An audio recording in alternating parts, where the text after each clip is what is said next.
Welcome to today's Explainer. We are breaking down the incredibly intense, deeply emotional finale of MasterChef Australia 2026. If you've been following this season, you already know the pressure has been building up for months, and it all comes down to this one spectacular night. Okay, let's dive into this. We've got a lot to cover. First, the ultimate culinary showdown. Then a highly dramatic round one pivot. After that, we'll tackle the grueling 5-hour dessert test, break down the final tasting, and finally, crown our 2026 champion. Let's get right to it. Section 1. The Ultimate Culinary Showdown. 2 cooks, 1 trophy. The MasterChef kitchen is just immaculate right now. The spotlights are glaring down, and standing behind those final 2 benches are 2 very different competitors. After months of grueling pressure tests and service challenges, everything has built to this exact moment. On one side, you've got Vinnie Gibaldi. He's a 26-year-old registered nurse, and he's really known for his calm but intense demeanor in the kitchen. On the other side is Petro Papathomas, a 30-year-old chartered accountant whose cooking style is deeply emotional and driven. So we're looking at 2 entirely different professional backgrounds, 2 very different kitchen temperaments, both bringing their absolute A-game to the final cook. Judge Andy Allen makes it crystal clear right out of the gate. Only one of these home cooks gets to walk away with the trophy and this massive, life-changing $250,000 prize. The stakes literally couldn't be higher before the cooking timer even starts. Section 2. Round 1. A dramatic pivot. The instinct test. The judges do not hold back. They drop a superstar mystery box featuring dry-aged duck breast, artichokes, and red plums. The challenge? They have exactly 75 minutes to create a dish based purely on gut instinct, and the clock is ticking loud. The pace is frantic. Vinny starts working on that duck breast, but pretty quickly you can see the panic set in. He realizes it's completely overdone. So, with just 30 minutes left, he makes a terrifying decision. He scraps his entire protein. He grabs a piece of flathead fish instead and goes into a dead sprint against the clock to rework, season, and sear that fish from scratch. But you know, sometimes that immense pressure produces pure brilliance. When it's time to taste, Vinny's flathead dish is an absolute sensory triumph. Andy Allen tells Vinny that despite that chaotic last-minute pivot, the fish is cooked perfectly. He actually calls it Vinny's best plate of the entire competition. And Judge Sophia Levin, she sums it up perfectly, calling the dish heartbreakingly delicious. So, the crucial point is that round 1 wraps up with Vinny scoring an incredibly high 37 out of 40. That establishes a solid 5-point lead over Petro, who scored a really respectable 32. But, as anyone who watches this show knows, a 5-point lead can evaporate in seconds during what comes next. Section 3. The 5-hour dessert test. Precision and heritage. You can literally feel the atmosphere shift when world-renowned pastry chef Cherish Finden walks in. This is the absolute boss fight of the finale.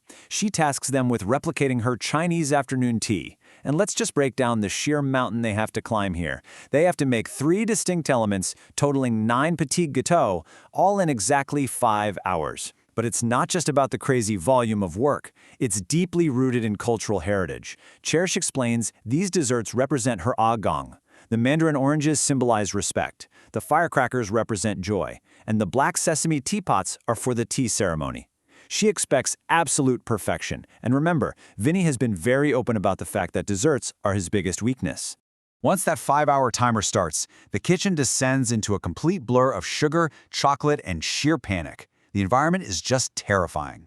Vinny is struggling so much that he actually has to go completely off recipe just to fix one of his components, hastily remaking elements on the fly. Meanwhile, the crushing pressure is really getting to Petro too. He looks at his pandan mousse in total dismay. As time is running out, tears literally well up in his eyes, and he's muttering to himself, "It's not right." It's incredibly intense to watch. Section 4. The final tasting. Judgment time. The chaotic energy of the kitchen gives way to this really quiet, heavy, dramatic tension. 5 grueling hours of work now sit on the tasting table, and the judges find real moments of brilliance but also some critical flaws. On Vinny's plate, the judges adore his firecracker, but they note that his black sesame teapots are overcooked. Moving over to Petro's plate, Andy falls completely in love with Petro's teapot. However, Sophia and Poe are pretty critical of Petro's pandan mousse, pointing out that it just lacks the intensity it desperately needed. Now, what's really interesting here is a highly specific moment during Vinnie's tasting. When Cherish Finden examines his mandarin orange, this rare smile appears on her notoriously strict face. She tells Vinnie his mandarin orange is identical to hers in flavor and texture, calling it exceptional. And then she drops this massive, incredibly rare compliment right to his face. If you ever want a job, come find me. Coming from a chef of her caliber, on a dish category that was supposed to be his absolute weakness, that is phenomenal validation. Section 5. Crowning the 2026 champion. The final score. Let's see how all this builds to the final result. Back in the kitchen, the emotional tension is unbearable. Vinnie and Petro are literally standing shoulder to shoulder, holding hands, waiting for that final verdict. In round 2, Vinnie scores a 43, while Petro scores a 35. So when combined with their round 1 scores, Petro finishes with a very strong 67.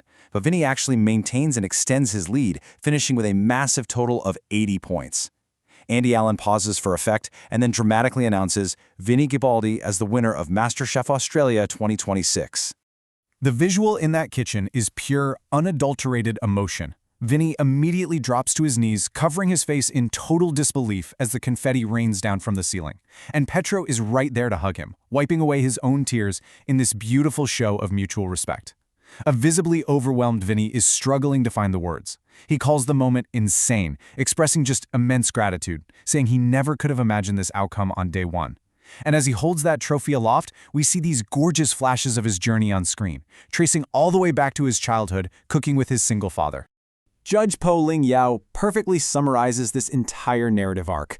Looking right at the camera, she says, "That is what MasterChef is about. An underdog who never gave up, who faced his weakness head-on and triumphed." And it's so true. It perfectly encapsulates Vinnie's hero's journey. He walked into a 5-hour dessert test, his self-proclaimed greatest weakness, pivoted when he made a terrifying mistake in round 1, battled through the panic, and came out a champion. Which leaves us with this final thought. Vinnie's win wasn't just about cooking the best food, was it? It was about resilience and refusing to let a weakness define him. His story matters because it shows the sheer power of confronting what scares us the most. So, as you look at your own goals and the hurdles sitting in front of you, what weakness could you turn into your greatest triumph? Thank you so much for joining me for this explainer. Keep learning, keep growing, and keep confronting those challenges head-on.